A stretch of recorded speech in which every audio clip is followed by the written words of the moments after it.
Hatred is sin. Love is holiness. Sin is hatred. Professor Wright describes sin or hamartia as idolatry. Hamartia means missing the mark. God created people in His image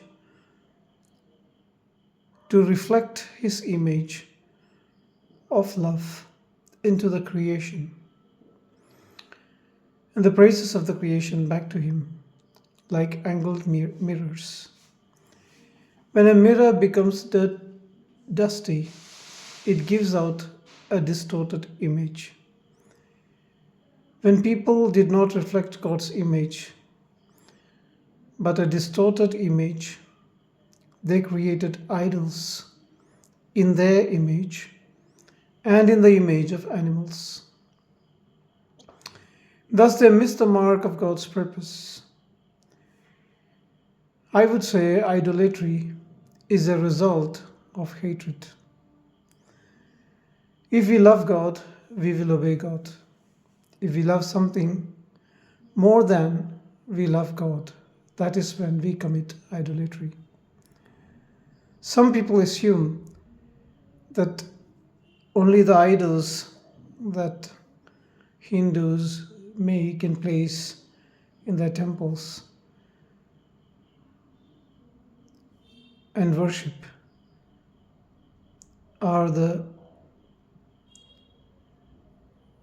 idols mentioned in this context.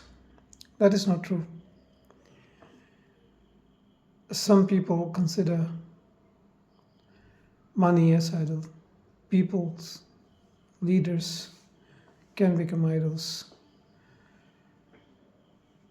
Wife, son, husband, children can become idols.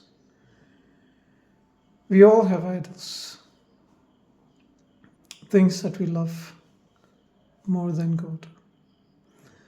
The thing, concept, or person we love more than God becomes an idol to us. Essentially, we hate God when we love an idol more than Him. When we hate Him, we hate ourselves.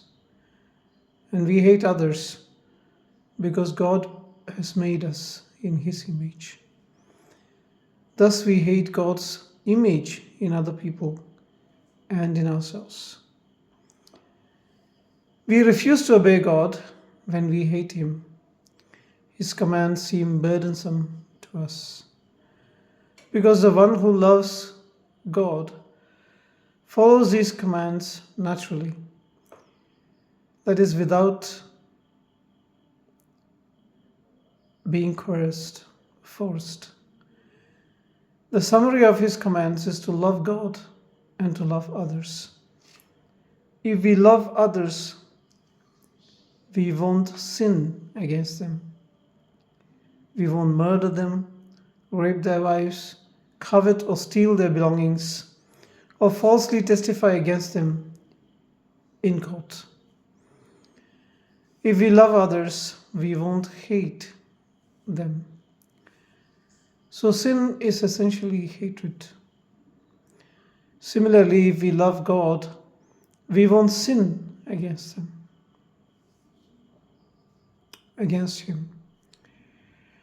We won't call a dead idol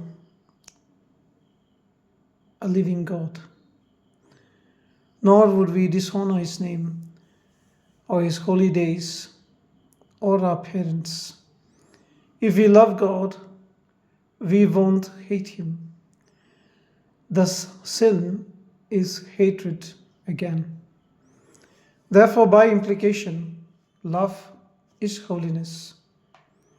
If we love God, we obey His commands to love Him and to love others. When we love others and refrain from sinning against them, we have a right and holy relationship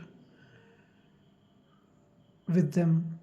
Similarly, when we love God and refuse to sin against Him, we enjoy a right of holy relationship with Him. Thus we are holy and upright. People who think that by remaining adamant against God's will, they can twist God's hands, live in a delusion.